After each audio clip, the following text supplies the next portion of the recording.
na lingomba to sangana kate po to sana besoin kaka to sangana. Alléluia. Amen. Mais ko sangisa kabiso ezali ni maloba na Nzambe. Alléluia. To sama maloba na Nzambe elga ko sala na biso pasi po to yeba na ndenge to yebani po. Alléluia. Yango wana place to monaka grandeur to monaka puissance ya Nzambe. Alléluia. Amen. Alléluia. Amen. To mona yo bima na quartier moko, o bima na village moko, o uta na mboka moko, mais esali ke boko le kokutana na mutu mususu oyo ta mususu boko ba kokutana ti. Alléluia. Amen. Alléluia. Amen. Est-ce que on a katé que ça mystère mo bimba ya Nzambe les kolona ba vila biso. Alléluia. Tala mobali o sala kanayi, tala mwasi o sala kanayi. Tala ba ninga o sala kana bango. Soko tali malam tam soko wa uto yeba na te. Alléluia. Mais tala Nzambe nga sali nuance ngo sali ke o yebani. Alléluia. Amen. Bon ezaka ka bolambo ya Nzambe. Alléluia. Amen. C'est un mystère de Dieu. Un mystère Nzambe il va dans la katina bolambo na ya. Alléluia. Amen. Et Nzamba permettre que tout ça awa. Premièrement pour na maloba na ye. Alléluia. If God allows us to be here, we are here first for His words. Alléluia. Amen. Donc na mutu na yo chango na mutu na yo soki nazoke na ndako na Nzambe. You need to know if you come in here. Eza pour na maloba na ye. It is because of His words. Alléluia. Amen. So maloba na Nzambe to ko ya awate. If it's not the word of God, you will not be here. Na lesa ka yote. I don't feed you. Na futa ka yo pete. I don't pay you. Misusu bazali awa ba futi ba petrol na bango ba ina mituka na bango. Some of you have came here by buying their own petrol. Misusu ba soli ba bas na bango. Some of you have bought their buses. I will not give it back to you. Alléluia. Amen. Donc yangona même ngamo en tant que pasteur. Even myself as a pastor. Même ata yomo ko kola mo Christ pe mo sali na Nzambe. When you as a Christian, on comprendre que you need to understand. To be here, it is for the word of God, which is God Himself. Alléluia. Amen. If you come here for God, your heart need to be available for God. Alléluia. Amen. Don't look at the left or right, but look at the one who has called you. Amen. Amen. Alléluia. Amen. We have been talking about something that is very important for us. Alléluia. Amen. Et Matéa Oyo, et même Kibiso, dit na niveau Oyo Tobenga qui tout intitulé la fois passée, parabole du semeur. We have been talking about the parable of the farmer. Alléluia. Amen. Alléluia. Amen. Nakata parabole du semeur. In this parable of the farmer, tu as comprendre les kamomoko ya ba terrain. We came to understand that we've been talking about the soil. Alléluia. Amen. Alléluia. Amen. Alors, yangona to bandaki kolobela likambo ya 4 terrains oyo moloni ayebakana ko utiliser. We talk about 4 kinds of soil that the enemy used. Alléluia. Amen. Donc, c'est dans Matthieu chapitre 13, verset 1 à 23. It is in Matthew 13. It's in Matthew 13. 1 à 23. 1 until 13. 23. 23, yeah. Et puis, version c'est dans Luc chapitre 8, 4 à 15. Another one you find is in Luke chapter 8. 4 to 15. 4 to 15. Okay. Alléluia. Amen. Nalingi Matea oyo ezala lisolo moko ya papa na bana to ya bana na Nzambe. Alléluia. Amen. I want what we are going to teach here to be as if we have been talking between a father and Mala a mingi son. tumana kote ya na cadre ya mvocation to kaka yoyoka. A lot of time we have been talking for you to understand. Alléluia. Mais lelo tolingi biso nyonso tozala involve na kati na makambo oyo. But today I would like all of us to be involved in what we say. Alléluia. Amen. Amen. Amen. Et osunga biso. It will help us. Parce que boyebi ke ko bongo la motema na biso. Do you know the way we became a Christian today? Kozala born again. To be born again Eza na objectif moko. has one objective. Nana koyebisa ngai ko bongo la motema pona yo na ngai objectif nango eza nini? Can you tell me why are we born again? To go to heaven. To go to heaven? Okay, Nalula? Who else? Have faith to God. Interpréter. Kozala na foi epai ya Nzambe, kondima epai ya Nzambe. Nini susu? What else? Okota lola. To go to heaven. Attends, besoin de la réponse, sinon tu le baratia. I want you to speak, please. Na bongo la motema, nani yo bongo la motema, mais ça répond na bongo la motema kwa nini? Why did you convert yourself? Oui. Na bongo la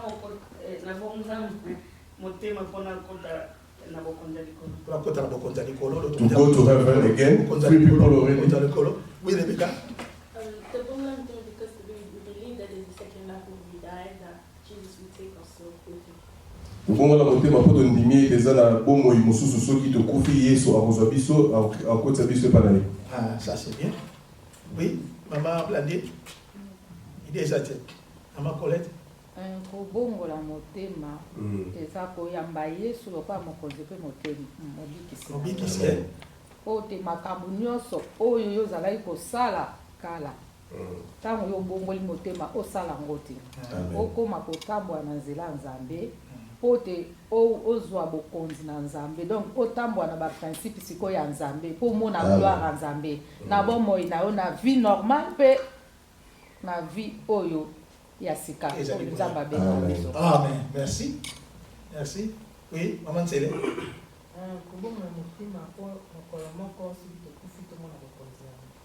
Amen. Nani soit le Tseka papa mwe. Ah, bon, on a arrivé. Ah, bon, idée ça n'est pas so ndabongo ni motema za pola ni. Kobongola motema ezali ndenge bande bauti koluba soki na kufi awa na se. Amen. Merci, ça c'est bien. On va tous répondre. Amen. Amen. Mais yaya maman le leader. Oh, yaya toke na bossa nake. Yaya maman toke. Vous évitez. Vous en avez idée tu as sur le pénal. Somme d'abord le motema, exemple pour l'année.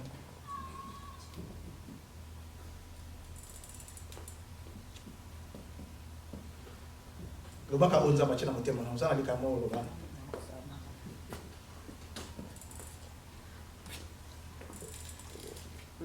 Ususu beza to bongola motema kuto kuma bana na Nzambe.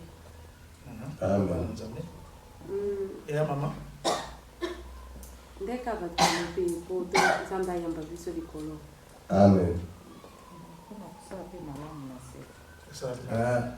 Amen. Alléluia. Amen. Eh, je vois les pour le baptême. Les bébés pour le baptême. Because we believe there's a God and we believe there's a second life waiting for us in heaven.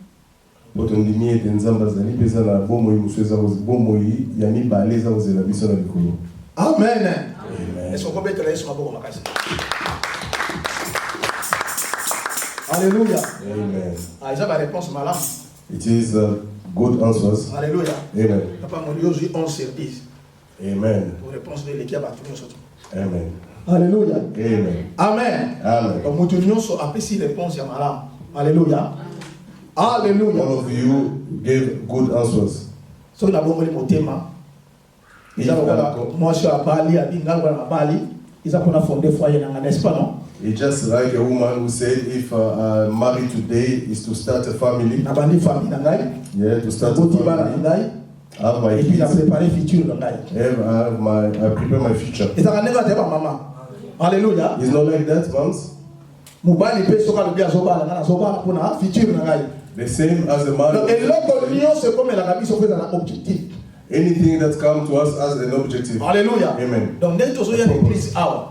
The same way we come in the church. The same way we are born again. You don't come in here for the pastor. Alléluia. If you come in for the pastor, one day you will stop coming. Alléluia. Amen. If you come in for someone else, one day you will stop coming. But I know you come in here for God. Alléluia. Amen. Because you come in here for God. I know you believe that the God I'm going to look for, forever. He wants me to be with him forever. Alléluia. Amen.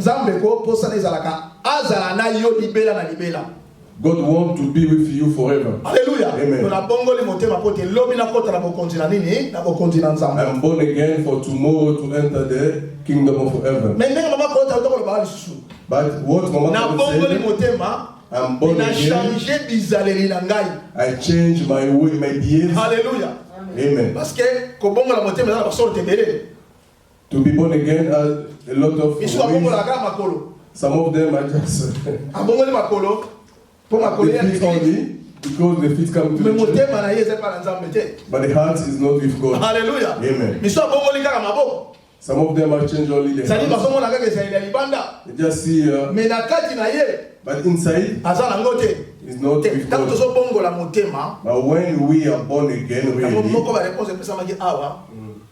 si quelqu'un est en Christ, il est devenu une nouvelle créature. If someone is in Christ, he is a new creature. Faut comme ekelamo yasika. You have to be a new creature. I am a new creature for tomorrow. In his kingdom, God doesn't want all people. God wants a new creature. Alléluia. Amen. Il faut He wants every old thing to pass. He wants only new things. Ask yourself, do I have new things?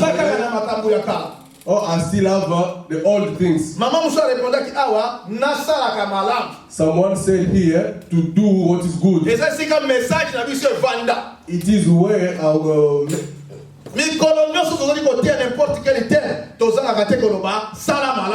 anytime we preach here, we always say you have to do good things. Hallelujah. Amen. For you to do good deeds, good deeds will bring you in.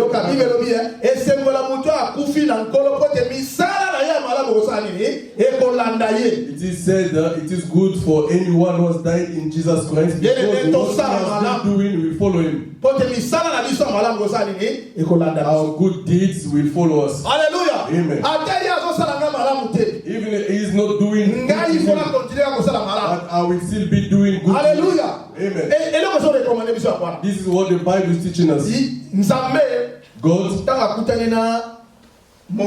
when he met Moses, look at what he said to Moses. I've heard the suffering of my people. Hallelujah. Amen. I I heard the way they cry. I come here to help them. Hallelujah. To deliver them. God hear the suffering.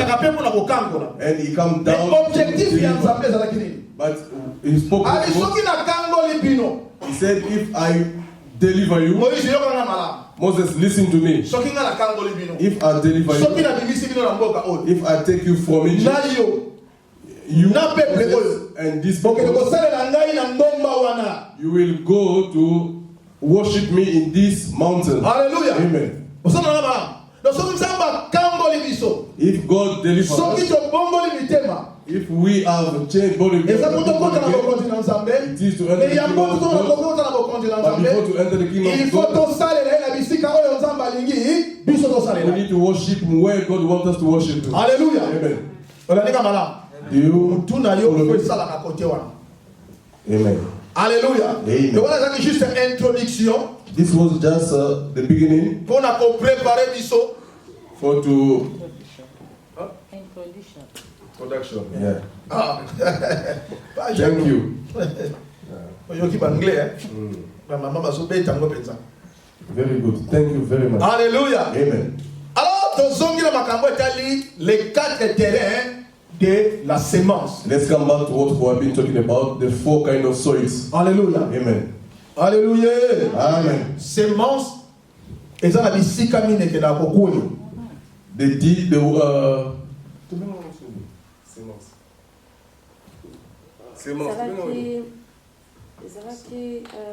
Sémence sur bagine.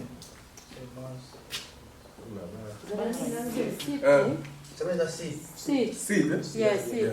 O balo bien. Okay. O balo bien hein. Okay. So Amen. the seed of God Alléluia. go to 4 kind of Eza na soils. bisika mine koya. 4 kind of soil. Allez, moye bisanga bisika mine wana eza nini? Tala na kata Biblia na wana bisanga. Look at inside your Bible and Yani tell ni me. oye ba bisika mine ba sémence koya kan photo yeba yango. I want you to understand where this seed Mongola goes. Biblia na yo tala na bisika mine wana bisika liboso. Open your Bible and tell me the first one. What is it? Nanzela, merci beaucoup maman Blandi, The ma first is pasteur, in the merci. pathway. Le long du chemin, on les essaie liboso, terrain liboso. It's in the pathway. Terrain à mi balé. Mabanga. Les endroits terrain, mabanga. Is in the stone. Alléluia. Amen. Vous savez comment va terrain? Donc terrain, c'est-à-dire, yanzela, ils ont terrain. Mabanga, ils ont terrain, c'est quand la sémence, c'est quoi yaka? Yami Satou, koto la lumi de yakoto siko, Yami Satou. The second is the stony ground. Et quoi, il y a des épines. Ben épine, ba nzube nzube, terrain, monsieur, c'est-à-dire, ba épine. Another one is Et puis the terrain, thorn monsieur, bushes. c'est-à-dire, la bonne terre. Alléluia. And the last one is the good Donc, on a soil. 4 terrains. We have 4 kind of soil. Terrain à liboso, le long du chemin. The first one is the path. Terrain à mi balé, les endroits pierrés, The second mabanga. one is the stony ground. Yami Satou, ezali ba épine, ba nzube nzube. The third one is the thorn bushes. Yami ne, ezali bonne terre. The last one is the good soil. Alléluia. Amen. Tala tango mateya ebimaka, to tango liloba ebimaka, parce que sémence est égale à la parole de Dieu. The seed is the word of God. When it comes out, Tango ebimaka, when it comes out, tala place que na kokuya. this is where it goes to fade. Le long du chemin, Then on the path, na mabanga, on the stony ground, na banzube, on the thorn bush, na terrain ya malamu. and on the good soil. Alléluia. Amen. Yango eloko tokolobela. This is what we are going to talk about. Exhortation na ngai ezalaka liboso. But what I'm telling you Alingi today, ozala une bonne terre. I want you to be a good soil. Loba nzambe sunga ngai. Say, God help me. Loba nzambe sunga ngai. Say, God help me. Na fuasi. Me, Jano. Me, Jano. Nalingi nazala terrain ya malamu. I want to be a good soil. Nalingi nazala terrain ya malamu. I want to be a good soil. Soki semence na ye kweka na ngai. Because if your seed fall in me, Ebota mbuma. I want it to Na go kombo na Yesu. in the name of Jesus. Alléluia. Amen. Alléluia. Amen. Donc soko encourager ba terrain mususu wana te. I'm not encouraging other kind Mais of to soil, kozala mabele malamu. but we want you to En be fait, a good soil misala ya Nzambe ekokisama. for the what God wants to be happen to you. Alléluia. Amen. Tokela na premier terrain. Let's go back to the Donc les first loto solo soil. likambo ya premier terrain. Let's talk for the first soil again. Le long du chemin. On the pathway. Alléluia. Amen. Alléluia. Amen. Selon oyo totangi oyo lelo totanga na Luc chapitre nango 8. Today we are going to read it on Luke 8 Et ben na verset 4 et puis na verset 15. from the verse 4 until verse 15. Toke totanga na liboso na verset Papa Jonathan ngaka mbala mokwa. Yeah. Toke na verset 5. Verse 5.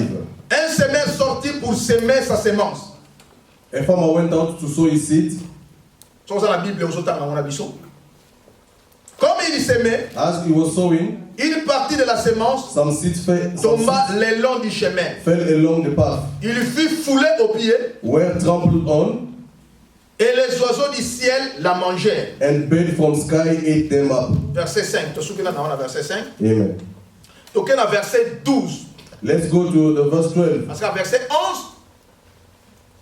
on dit, ah, voici ce que signifie cette parabole. Alors, Jésus nous expliquer la parabole. En tout cas, dans le verset 12, c'est quoi? In verse 12.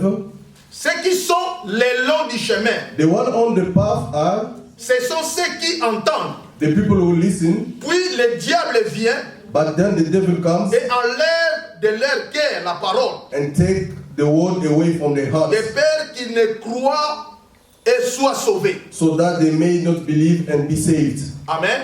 Amen. Voilà la ligue, tous on a Matthieu. Tout le monde a ligue, n'est-ce pas, non? This one was in Luke. Let's go back to Tout Matthew. le monde a Matthieu. Tout ça, quand on a terrain à Liboso. Na lingi na ngami ndono teke toke de soki na lingi to comprendre makambo. Alléluia. We are only on the first soil. Na Matthieu chapitre nango 13 et le livre. Matthew 13 said,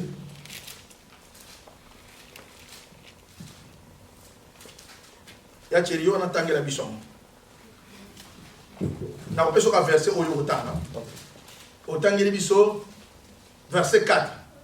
verse 4. Is that en anglais, hein? Yeah. Thank you. Tangela biso.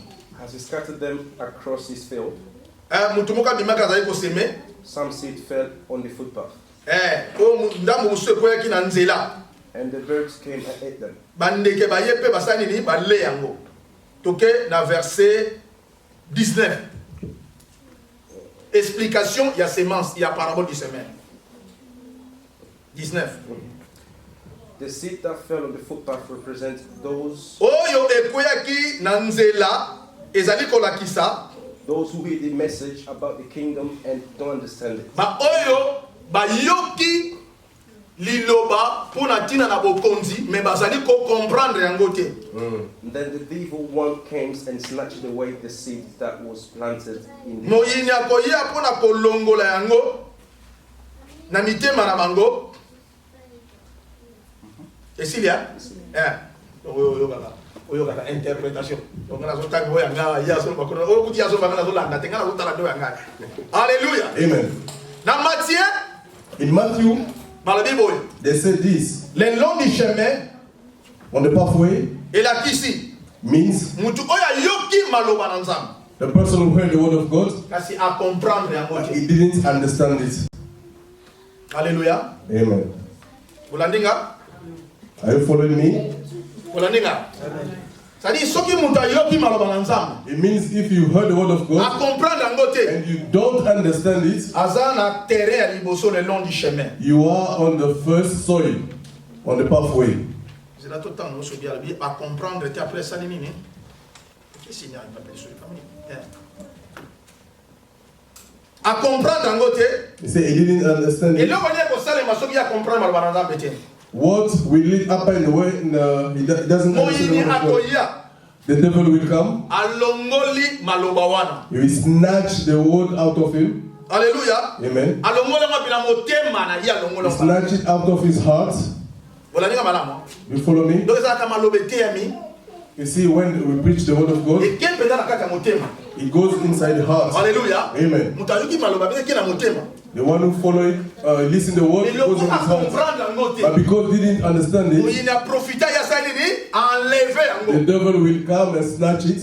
Alléluia. Amen. Please. Please, To lendi si mutu nyoso tu. I'm begging you, Soko lingoza la ini bonne terre. if you want to be a good soil, Eba ko tomber na pa joie liboso te. don't be on the first Hallelujah. one. Yeah. Kozanga ko comprendre maloba ya nzambe. You need to understand the word of God. Eza danger makas. If you don't understand it, it's a danger. Alléluia. Amen. Soko ko comprendre te. If you don't understand the word of Directement God, mo inasani na ye. the devil will come, Enlever oyo he yokaki. will snatch it out of your heart. Bo ali kuti yo comprendre yango te. He doesn't want you to understand it. Yo kasi ko explication yango mususu na lik. But look at now in Luke. Na lik ba le Bible. In Luke 8, he said, Na lik chapitre 8 hein. yeah, Luke 8, Verset nango 12. verse 12. Alléluia. Amen. Ceux qui sont le long du chemin. Oyeza nanzela mabele ya liboso le long du chemin. But those who are on the pathway Ezali ba oyo bazali ko yoka. are those who listen, Et puis mo yina sali nini aye. and the devil come He take the word out of their heart. Alléluia. Amen. And look at what Luke Matthew said, the person who doesn't understand. Luke said,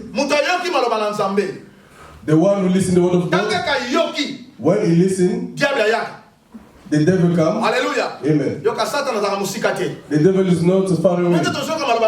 You know, the way we listen to the word of God, the devil is next. He will come. He look at your heart. If you see that you didn't understand, he take out this, snatch out the seed.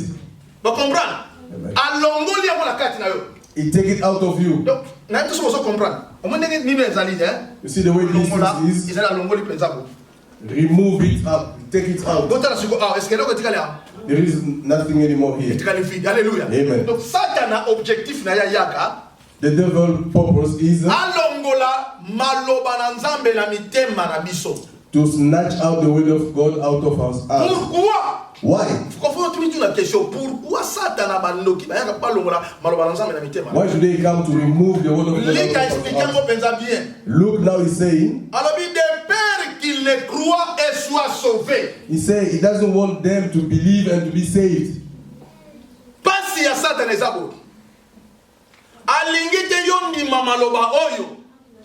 The devil doesn't want you to hear, to understand the word. Because if you believe this word, the word will save you. Hallelujah. Amen. He doesn't want you to be saved. Hallelujah. Amen. Do you understand me? Hallelujah. Amen. On the pathway, the first soil, it is a soil where someone listens, doesn't listen but doesn't understand. And the devil comes to remove. When he comes to remove it, what he wants is, he doesn't want you to believe the word of God for you not to be saved. Hallelujah. Amen. Do you understand here that the word of God is the one who saves us?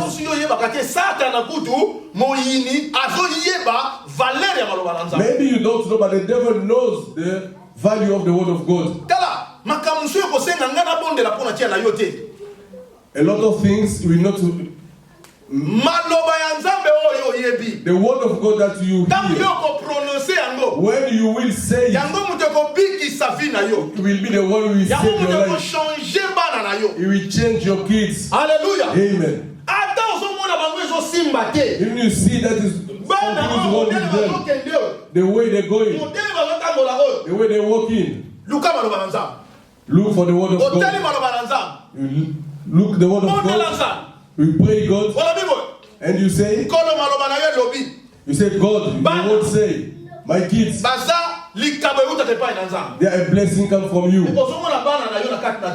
But you see them maybe inside drugs. But you see them doing bad things. But because you believe the word of God, hallelujah. Amen. God, I believe your word. Even in this kind of situation, they are a blessing for me. I know that transformation will go inside them. Hallelujah. Amen. You have to use the word of God. The word of God is like a law. You see, when the police stop you, he stopped you because of the law. When you pass the red light, he stopped you and asked you, what did you pass? You say, I pass a red light. Say, what does the law say about someone who passed the red light? Because you pass the red light, you will not say it's the police who condemn me, but it's the law. Amen. Do you understand? This is the same way with the word of God. The word of God that we listen. If we don't allow the devil to come to snatch it out, this word we're going to use to give victory on top of our kids. Our husband, on our job. What kind of word do you know? That's why it is wrote in Joshua. Read the word of God. Amen. The word of God doesn't have to go out. How can I read it if I don't see? But when you hear, the Bible says the faith comes from what you hear. What do you hear? You don't hear the word of God? Hallelujah. Amen. If you are someone who hear the word of God, let the word of God be inside you. Hallelujah. Amen. You understand me? The word of God has a purpose. Don't neglect it. Oh no, he's teaching like this because he saw me. He's saying that because of me. Remove those kind of thoughts. The word of God I'm here today. It came because of the problem today, but tomorrow it will not be what. It will help me for something else another day. Amen. Amen. I'm begging you. Let us preach freely. And you are taking also freely. Hallelujah. Amen. It will help you. It will bless you. Not only today, maybe tomorrow, maybe after tomorrow, maybe for your kids. Hallelujah. Amen. Anytime we need to proclaim the word of God to our kids, we need to show them the word of God. Tell your kids the word of God. Hallelujah. Amen. They will walk with it. They will have it. And one day when we meet the problem, they will show the word of God. He will save them. Hallelujah. Amen. The question is, why people are not understanding the word of God? Hallelujah. Amen.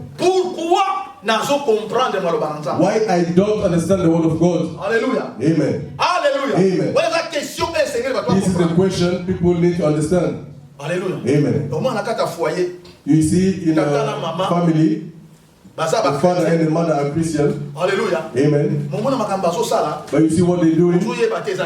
They don't know what is it. Hallelujah. Amen. So, if you go in other religion, you see the Muslim, you see the Buddha, you see the Jewish. You will see them, they all respect the behavior of the religion. You see there is some house before to get in, you have to remove your shoes. Hallelujah. Amen.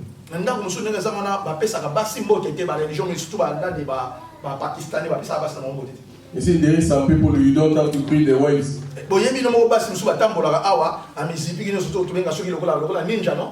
Some of them are, they cover themselves. It is the way, the culture. Hallelujah. Amen.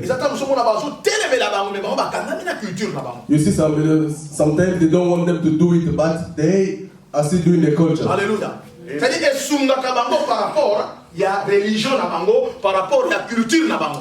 them about the religion and the culture. The Christianity has also its principle that you and me have to follow. Mama. Here, I am the boss. The leader. I am the leader. Hallelujah. Amen. Mama pas comprendre que ça va même on y a des leaders, on a ça musungi na yi. Amen. Hallelujah. You see, but if the helper want to be the leader, the fight will start, and he will never bring a good result. Amen. You see, this woman is bad. If you fight in him, there will not be a solution. There will not be a solution. Look at America. Since they start fighting with Afghanistan, there is no solution. They said now we need to sit down and talk. Even at home we need to talk. Your wife is not Amen. Both of you will pray when you are talking. Here, no like this. Here he walks like this. We need to understand. Amen. You see, sometimes the woman only understand out. And the father are gossiping out. But there is a lot of mistakes. But we need to sit down and when we will understand each other, we will all be happy. Hallelujah. Amen. To scatter is not a solution. To destroy is not a solution.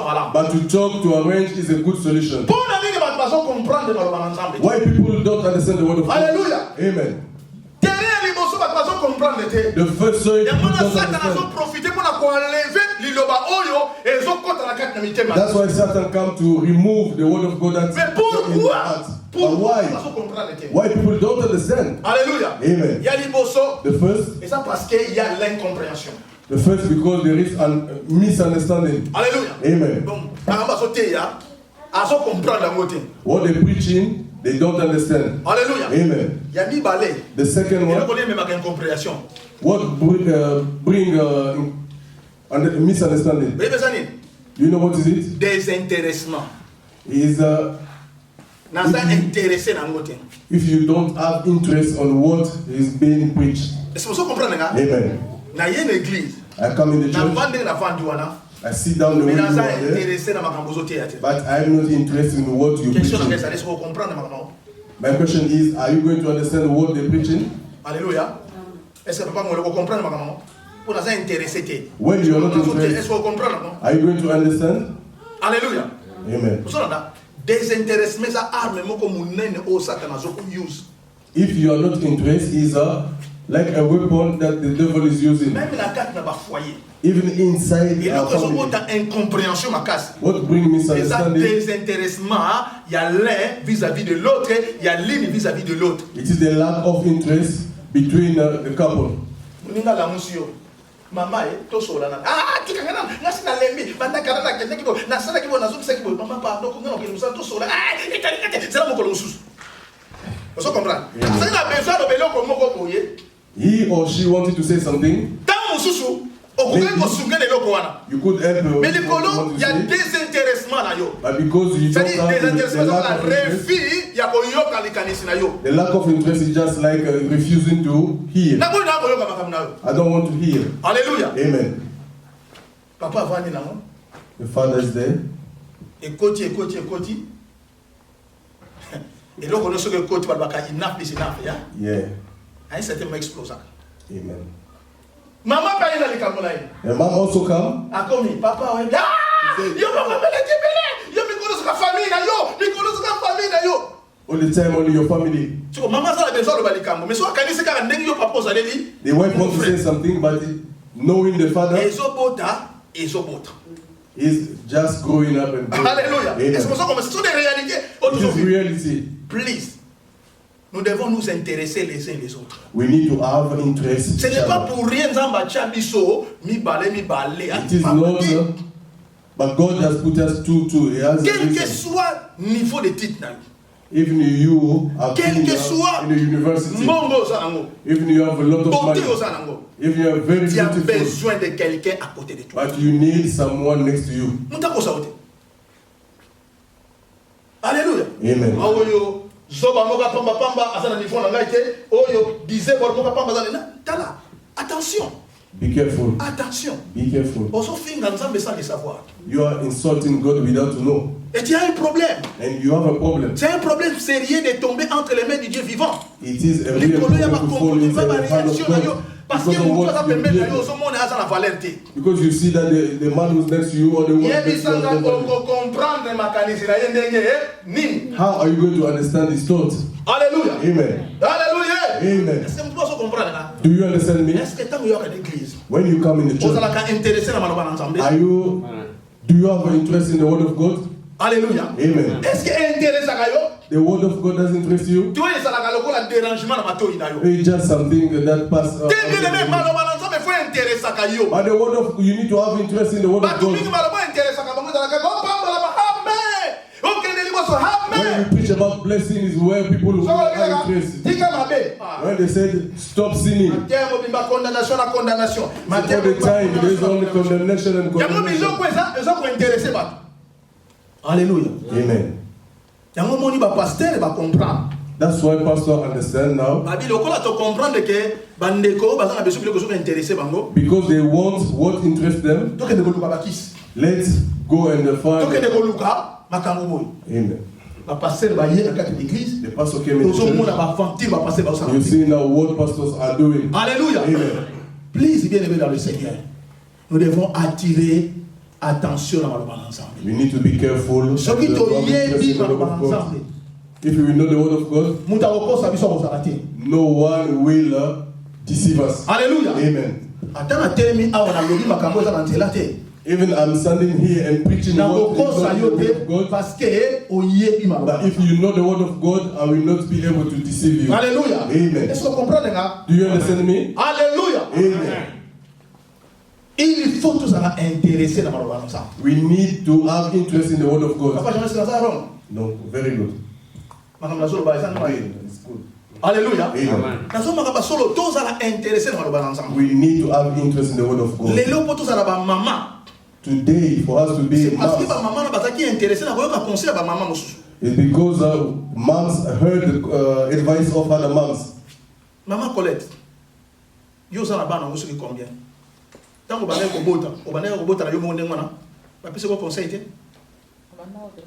Conseil, ça là qui parce que la moi na boy basala ka boison qui saka boy té ama blande za ngene ngwana té lelo bozo tichon pa bana msute.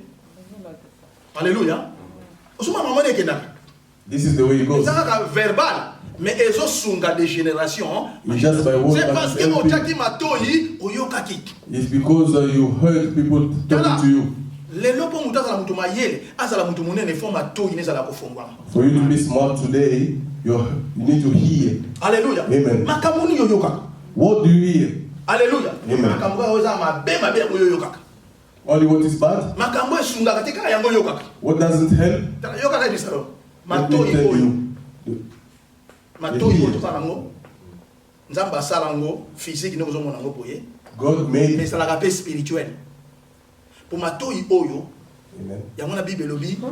La foi vient de ce qu'on entend. That's what the Bible says. The faith comes from what we hear. La foi vient de ce qu'on voit. The word say that. Alléluia. The faith doesn't come from what we see. Maman Fifi, la foi vient de ce qu'on voit. Amen. Non. Amen. Qu'est-ce qu'on voit? Au moins, il y a une chose. Amen. No, it's not like that. Not like that. You see the way I'm wearing. Est-ce que God will give you. God will only give you.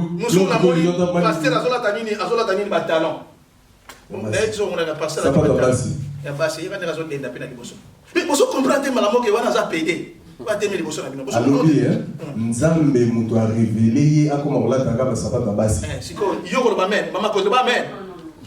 Pesa nga talon na lata siko. Obanga papa tete ko bana makambo te. Siko pona nini batu wana basuko ko stopper bato te. Alléluia. Why they can't stop them?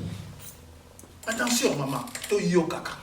To sala intéressé na maloba nanza. We need to have interest in the word of God. Alléluia. Amen.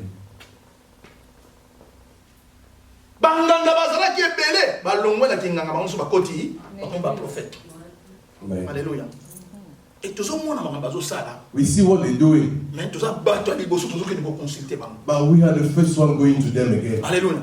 Na ibande comme ça za kazo bonde la nzam. I know someone who was here preach mais tellement kazo mona solution te. Because he was not seeing the solution. I see here. Ate ko consulter banganga pour atala médicament mozani. Consult those bad people. OK, problème ça te. Hein? Ozobeli, c'est ce qu'on lingo yeba, so ba yebisho ke noko na na sala ki après osala ni. Ibisa na yo sala ni. What are you going to do? When they tell you it's your uncle, what will happen next? When they tell you it's your mom, what will happen next? Hallelujah. Amen. We don't know the danger of going when I'm coming to God, even I'm not today. Attends là, elle s'accomplira certainement. Wait and it will happen. Wait. Peu toujours c'est laté. Why you don't wait? Alléluia. Amen. Parce que tu as intéressé que Nzambe wana. It's because we don't have interest in this God. Et so umela. Oya émission que Nzambe umela rapona. Na émission. Et ça la verset nini? In which verse do you find it? Alléluia. Amen. Bino bokalisi ndenge to kozala boti to zo kende mabe koyaka te. E koyaka toujours. Do you think that bad thing will not happen to us? It will Bato happen. bakufaka te bato bakufaka toujours. People will die. Bato Yeah. bakufaka te to kozala espace te ya ko vivre biso nyoso to. If people don't die, we will not have space to live in this Liwe world. ezalaka mabe mais à un certain moment ça bien petit qui moi espace bandako muso eza vide pour nani. Oh donc kufaki. So kitana bakufa ko kya kufa nanu. Ndako muso pe okozo ngope. Alléluia. Et c'est pas logique à makambo kilo. Alléluia. Amen. Bon, ce qui va conduire à la va conduire à la libéla. Mais et vous allez pas tout le monde a un mot 32 ans de pouvoir. Ba tout souvent pas ça les actes, attends vous avez la capacité, ba moyen c'est ça et ça c'est parce que vous devez become le pouvoir 32 ans. C'est quoi. Mais awa au moment la démocratie au Sénégal, au sali batanga yo et koki allez, ndawe. Mutu musu pa ya me ko sala. Alléluia. Bien aimé, nous devons comprendre makambo oyo toko stopper résistance à premier terrain. And to stop the resistance of the first. Les longs chemin toko kiko longolango soki toko ti compréhension na maloba na Nzambe. We'll be out of it if Soki to mani ko s'intéresser na makambo na Nzambe. we have interest in the word of God. Tala makamba songi ne to za intéressé na yango. Look at when gossiping. Tala ko ba mabe ba to za intéressé na yango. We have interest in Ba to so ke matanga kaka do ebika to so ke ko tonga. going in. Ba to za intéressé. People have interest. Alléluia. Amen. Nana longoli eloko na liso te bazolinga longola eloko na liso muninga. He didn't remove what is in his own eyes, but he wants to remove the one is. Bato musuma bibenge ba ngoma ngala sa Bluetooth na taso ke nani no mi bambi kombo ye moko ya mabe na vie na ye bien Some aimé. people have given themselves names like Bluetooth. Est-ce que vous voyez pas kombo musu ko na biso na liso no? Do you know that some names will take people to Ata ko to Bluetooth fa ngwa ko pekisa ngo changme na lito eso sala ko boye ba ngote. even the Bluetooth? They don't want people to use it all the time. Alléluia. Amen. Na so ko encourager ba o ba mituka na sa c'est quoi eza connexion ba mo na nini na ba téléphone eza mieux par rapport à ko chaka tu jelo ko na lito ezo produire ba cancer ebele.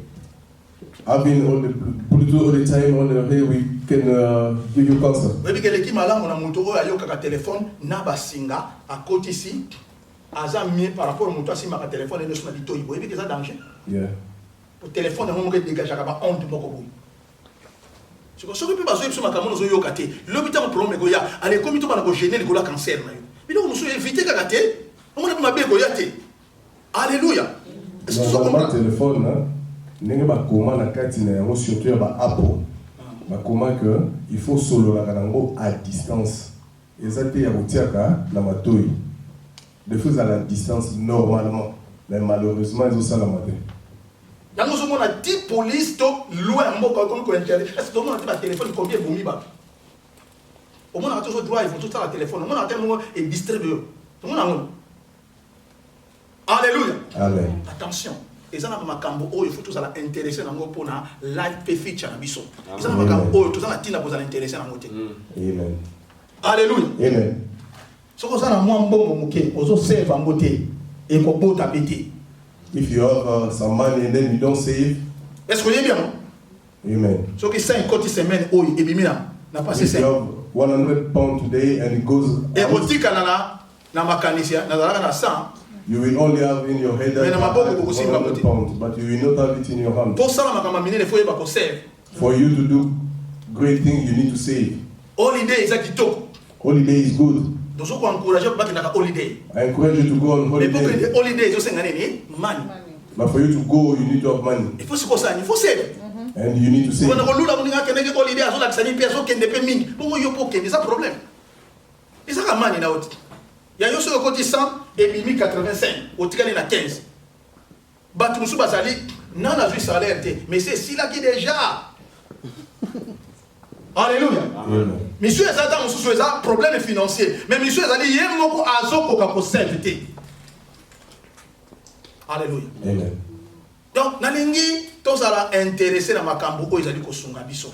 I want all of us to be interested in what is happening. Soko yoki conseil ya malamu. If you heard a good advice, please be interested in it, because it is in the will of God. Alléluia. Amen. Ne wana tokolonga le long du chemin na ba vie na biso. This is the way we love Tokolonga le long du chemin na ba famille na biso. Tokolonga le long du chemin na église na biso. In our church. Alléluia. Amen. Parce que nazo comprendre Because et I nazo understand yeba ni ona kosa. And I know what I'm Alléluia. to do. Nzamba za na besoin de comprendre pe to sala o ya sengi na biso to sala. God wants us to understand and to do what He wants us to do. Et attention. Ba Be tu careful. vas na aïe sur la comprendre. A lot of people will tell you, I Après, understand, and He said, Mais give you a après de promise, réaliser en côté. but you will never Et realize. si ça ne soit pas nous mi parler. I want to finish by Non quoi hier saying ko sur la this. tata na ye. A son came in front of Tata ngatinda yo pona okena bilana. a son came in front of his father, and the father said, I want to send you on the field. Papa na He said, Father, I will go. Abimi akenda na yete. He went, but he didn't Ya mi go. bala ye. The second one Na came. bilanga. He said, his father said, I want to send you there. The son said, I will not do it. He said, I will not do it. Mais tango abimi na libanda, But when he went a out, raisonner. he thought, Mutalobi na ngeza papati. he said, but the one who talked to me this one is my father. Te nake. Let me go. Okay. And he went. Alléluia. Amen. On a comprendre papa. Between those two kids, who understand the father? Nana comprendre. Omoni The one aboya who ba. refused. Tango aboya ki ayeba kite. When he refused, Mais tango he apusa didn't ni understand. pas a raisonner. But later on, he thought and said, Oui, tango c'est la difficile pour comprendre malamoko. sometimes it's very difficult to understand Mais straight away. sa conscience na yo na makambo susu. But bring back your Soko conscience. comprendre zonga sima. If you understand, go back. L'humilité précède quoi? La gloire. Amen. Alléluia. Amen. Tant papa yo ki di solo, When the father heard, asepele na mwana oyo asalaki oyo ya senga. he was very happy with the son who said, Ndenge moko pe first biso. no. C'est vrai. The same way with us. Tozalaki intéressé te na maloba ensemble. We didn't have interest in the vrai. word of God. Tosepelaki nango te. He was not Tango pleasing so us. makambo tolukaki tomonaki ekokisamaki nango te. Maybe it's because we didn't Na get bondela what we bondela nazo nanga wanted solution before. te. Na bondela na bona nazo nanga solution te. I've been all the time Na kila praying to solution. God, but I never get Yango wana a nalaki solution. désintéressé na maloba na Nzambe. That's why I became. Mais nayebi si yo I had a songa lack na of kozala interest. intéressé na maloba na Nzambe. But get Songa back kozala into intéressé the na word maloba of na God. Nzambe. Habakkuk alobi Habakkuk said, même si elle tarde, attends là. even is still, Makambo na Nzambe atomona ngo so umela yo so nini zela. even is not there now, but wait Zela. for it. Okomona ngo sa nini koko kisama. Amen. Biso nyonso lelo so tokomi na ba âge oyo. Mutu moko akima mbango na âge azati. Nana sala anniversaire na ye avant âge na ye. Alléluia. Amen. Ata to ba âge te awa mais okomona ke po mutu sala anniversaire ata ko ba âge te mais phase la date na ye. Alléluia. Parce que quand même date na ye. Pour nini? Parce qu'ils ont respecté tant na ye wana. Ti malembe malembe. Akoma na 20 ans, akoma na 30 ans, akoma na 40 ans, azokene malembe ti azokene mutu moko ta kokola abandi na ina na sauter mamu na 20 ans. Et aussi mbate okotaka bizaleli na ye na mono 20 so simbate. Alléluia. Alléluia. Amen. Le long du chemin. On the pathway. Est-ce que vous avez malade? Amen. Le long du chemin, nous avons devoir à kolonga yango. We need Seulement to go over it. ceux qui te comprennent maloba ensemble. But only if we understand the word Seulement of ceux qui God. te bandit qu'on s'intéresser na maloba If we ensemble. have interest in the word of God. Alléluia. Amen. Quand tu es à cause de maloba ensemble la légèreté.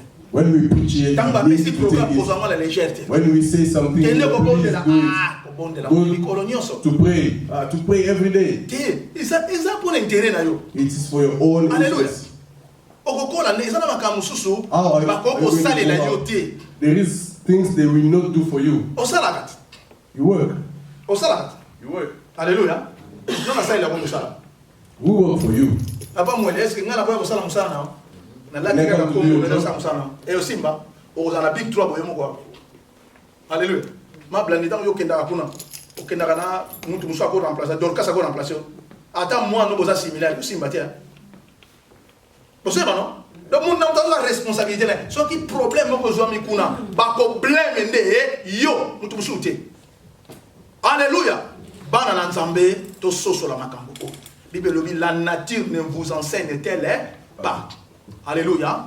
Tu comprends, tu es intéressé dans makambo na Nzambe, tous allons intéresser na baninga mosusu na kat na banda vous allez intéresser na monsi na yo vous allez intéresser na mobali na yo vous allez intéresser na bana na yo yo kaka pe alléluia soko yoki ndenge balobaka na mokili oyo avant de parler il faut tourner la langue combien de fois 7 fois alléluia tolobaka mingi totombokaka mingi mais à un certain moment tokompeta tokiti alléluia biso tant bana bazaki mike ba rebeka bana so accélérer okoyanduka na modèle moko donc ils ont droit donc obomayika mbala moko mais les ça sonne ngwana te alléluia oya okufa na tension likola ko tomboka please take ma moto attention alléluia batela foyer na yo batela libota na ko sambusa ka bana na yo te est-ce que ça va tout mususu so ba sali mabesa ba tout mususu nana yo ka soni nana nge nge ka mutu mususu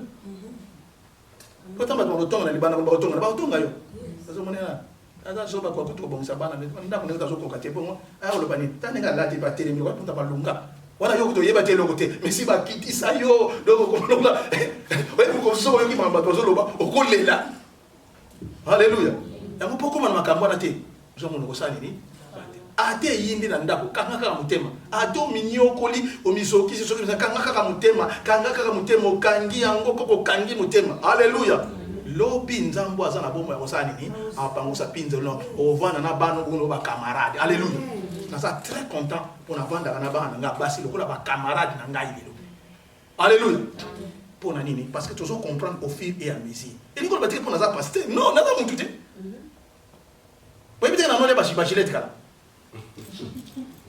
alléluia mais dans bon mot motema il faut quand même makambo ça échanger amen alléluia amen please bande konanga please bana na nzambe tolonga le long du chemin terrain ya liboso et naza capable pardon naza sûr que ça capable ya kolonga amen amen nzamba pambola biso amen